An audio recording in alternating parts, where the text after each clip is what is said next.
चुनाव की तारीख जैसे जैसे नजदीक लगती जा रही है वैसे वैसे चुनाव खिंचता नजर आ रहा है। जहां एक तरफ आम आदमी पार्टी भाजपा पर हमलावर है तो दूसरी तरफ भाजपा हर दिन आम आदमी पार्टी के शीश महल से लेकर के यमुना नदी और भ्रष्टाचार के आरोपों को लेकर के आक्रामक है। यानी कि यूं कहें कि भाजपा के लिए दिल्ली जीतना साफ का सवाल है, तो वही आम आदमी पार्टी की बात करें तो उन्हें चुनाव लड़ना अपना राजनीतिक वजूद बचाने की लड़ाई है। यानी कि एक तरफ साख बचाने की तो दूसरी तरफ वजूद बचाने की लड़ाई इस चुनाव में देखी जा रही है। तो कांग्रेस की बात करें तो कांग्रेस अब जिस तरीके से ये त्रिकोणीय मुकाबला हो चला था, अब ये अंतिम चुनाव इनके तारीखों के पास जाता जाता कांग्रेस इस फिल्म से दूर होती जा रही है और आम आदमी पार्टी और भाजपा दोनों ही एक दूसरे को टक्कर देते नजर आ रही है। आज की जो वीडियो है, आज का जो विश्लेषण है, आज इसी पर रहेगा कि आम आदमी पार्टी की तरफ कितना झुकाव हुआ है, जो अब तक सर्वे आए हैं, या फिर ग्राउंड रिपोर्ट की रियलिटी क्या है, इन्हीं पर आज का विश्लेषण रहेगा। तो हाल फिलहाल आप ही कमेंट करके भी बता दीजिए कि आपको क्या लगता है दिल्ली के चुनाव में, कि आप वापसी करेगी या फिर आपकी विदाई होगी और भाजपा सरकार बनाएगी या फिर नहीं। चैनल को फॉलो, शेयर और सब्सक्राइब भी कर लें ताकि आपसे दिल्ली से जुड़ी हुई कोई भी खबर छूट ना जाए।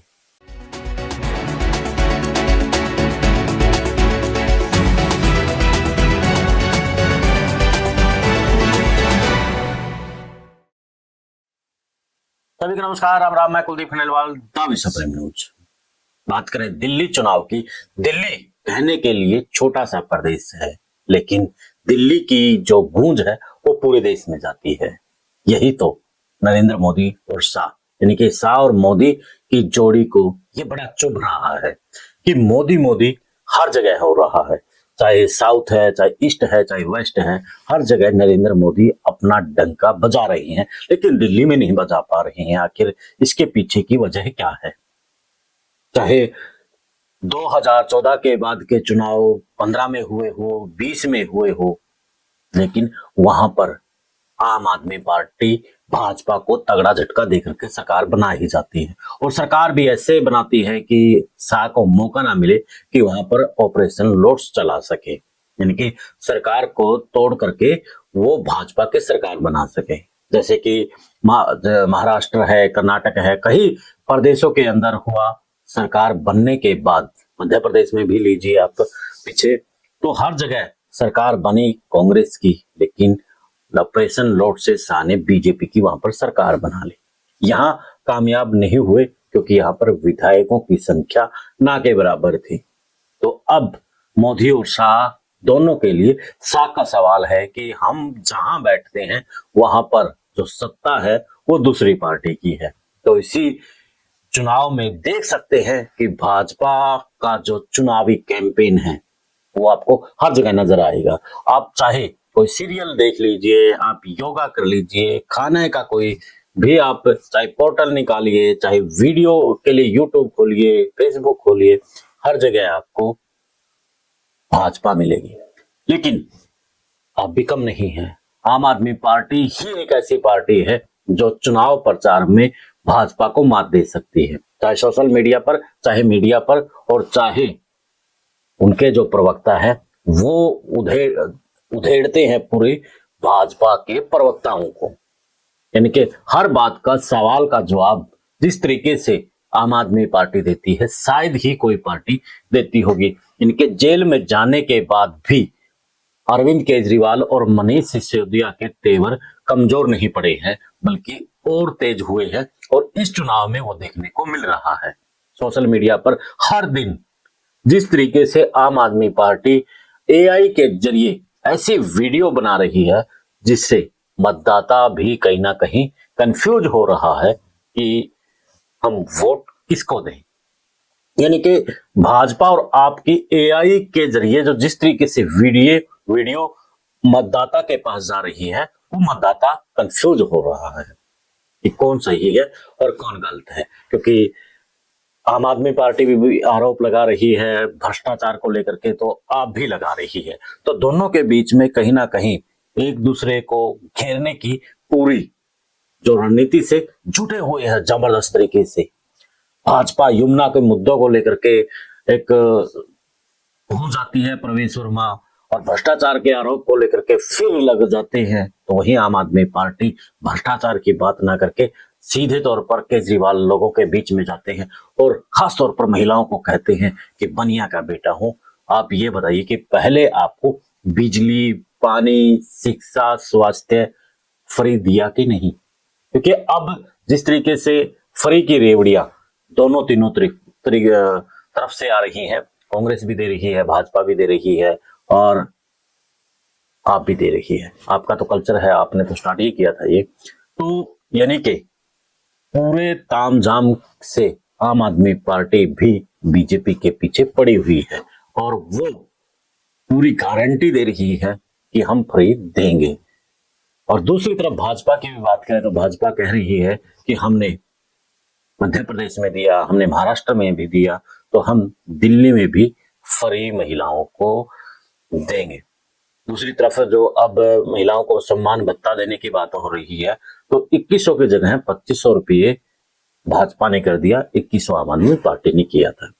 अब इस सब में जो सर्वे आए हैं सी वोटर्स के, तो सी वोटर्स के सर्वे में आम आदमी पार्टी जो हफ्ते दर हफ्ते का जो ट्रैक्टर चलता है उसमें और ऊंची उठ गई है। तो ये भाजपा के लिए बड़ी निराशाजनक खबर आई है। सी वोटर का सर्वे में जो अब आया है वो 52% का आया है और इससे पिछले सप्ताह में 51% का था और उससे पिछले सप्ताह में 49% था। यानी कि जो 3% बढ़ा है वो बीजेपी के लिए कहीं ना कहीं खतरे की घंटी है। हालांकि बीजेपी अब की बार जिस तरीके से चुनाव उठा रही है, जिस तरीके से अब लग रहा है कि भाजपा चुनाव अगर नहीं जीत पाई तो आगे 15 साल भी नहीं जीत पाएगी। जिस चुनावी कैंपेन के साथ जिस तरीके से बीजेपी हाल फिलहाल चुनाव लड़ रही है, मानना पड़ेगा कि अब बड़े स्टेट के अंदर जैसे चुनाव लड़ा जाता है उसी तरीके से दिल्ली के अंदर चुनाव बीजेपी लड़ रही है। तो आम आदमी पार्टी के लिए कहीं ना कहीं खतरा जरूर बढ़ा है। और सी वोटर्स में जो मैंने फ्री की समान रेवड़ियां और समान भत्ता की बात करी है, तो महिलाओं का सिर्फ 20% यानी कि 100 में से 80% महिलाएं इस पे अरविंद केजरीवाल पर विश्वास करती है कि वो दे सकते हैं। तो महिलाओं का एक बड़ा वोट बैंक है और वो आम आदमी पार्टी की तरफ हो जाए तो फिर कहने की क्या। तो महिलाओं के लिए जो वोट लेने की होड़ लगी हुई है उसमें कहीं ना कहीं आम आदमी पार्टी को फायदा होता नजर आ रहा है।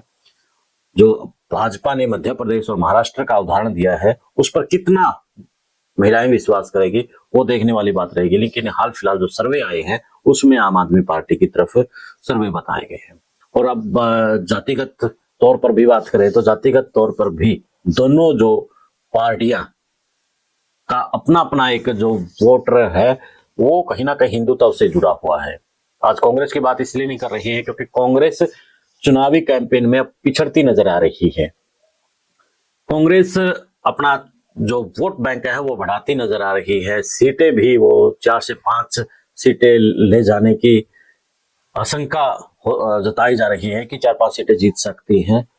लेकिन जो असली मुकाबला है अब वो भाजपा और आप का है। और जो हिंदुत्व को लेकर के सीधे डायरेक्ट वोटर से जुड़ते हैं वो बीजेपी है और इनडायरेक्ट जो जुड़ते हैं वो अरविंद केजरीवाल है। दोनों हिंदुत्व से जुड़ते हैं क्योंकि जब भी कोई अल्पसंख्यकों के ऊपर टारगेट किया गया बीजेपी के द्वारा तो वहां पर आम आदमी पार्टी की खामोशी रही है। तो राम के साथ हनुमान को जोड़ने वाली आम आदमी पार्टी ही है। पिछले 2020 के चुनाव में देखा था कि जब जय श्री राम हो रही थी तब आम आदमी पार्टी ने जय हनुमान करनी शुरू कर दी थी। तो इनके सॉफ्ट हिंदुत्व का सहारा लिया जा रहा है। तो इसमें जो अपर यानी कि जो हिंदुत्व के बड़े हैं, चाहे राजपूत है, चाहे ब्राह्मण है, भूमिहार है, वो ज्यादातर बीजेपी की तरफ नजर आ रहे हैं, और जो नीचे का थोड़ा वो कहीं ना कहीं आम आदमी पार्टी की तरफ है। और इसके अलावा जो जाट और गुज्जर है, जाट और गुज्जर कहीं ना कहीं बटे हुए नजर आ रहे हैं। तो वही बात करें दलित वर्ग की, तो दलित वर्ग भी कहीं ना कहीं बटा हुआ नजर आ रहा है, लेकिन ज्यादातर जो ज्यादा वो जुड़ा हुआ है वो आम आदमी पार्टी की तरफ झुकाव नजर आ रहा है। तो वही कुछ सीटों के ऊपर, चाहे त्रिलोकपुरी है, वहां पर बीजेपी को की तरफ वो झुकता नजर आ रहा है। इसके अलावा जो ब्राह्मण सॉरी वैश्य है, वैश्य समाज कहीं ना कहीं अरविंद केजरीवाल के साथ जुड़ा हुआ है। हालांकि बीजेपी को कहा जाता है कि वो ब्राह्मण और बनिया की पार्टी है, लेकिन बनिया मुख्यमंत्री बने इसलिए अरविंद केजरीवाल की तरफ वैश्य समाज बताया जा रहा है। खैर, ये आज का सर्वे था। आपको चाहे जातिगत जानकारी है या फिर महिलाओं और पुरुषों को लेकर के कितना प्रतिशत वोट किसको जा रहा है, तमाम जानकारियां, भ्रष्टाचार को लेकर के किसको किसने घेरा और किसको फायदा हो सकता है, आज के लिए इतना ही। कल फिर मिलते हैं इसी समय इसी वक्त एक नए चुनावी अपडेट के साथ। तब तक आप भी मुझे बता दीजिए आपको क्या लगता है दिल्ली चुनाव के अंदर। जय इजाजत, मिलते हैं। जय हिंद, जय भारत।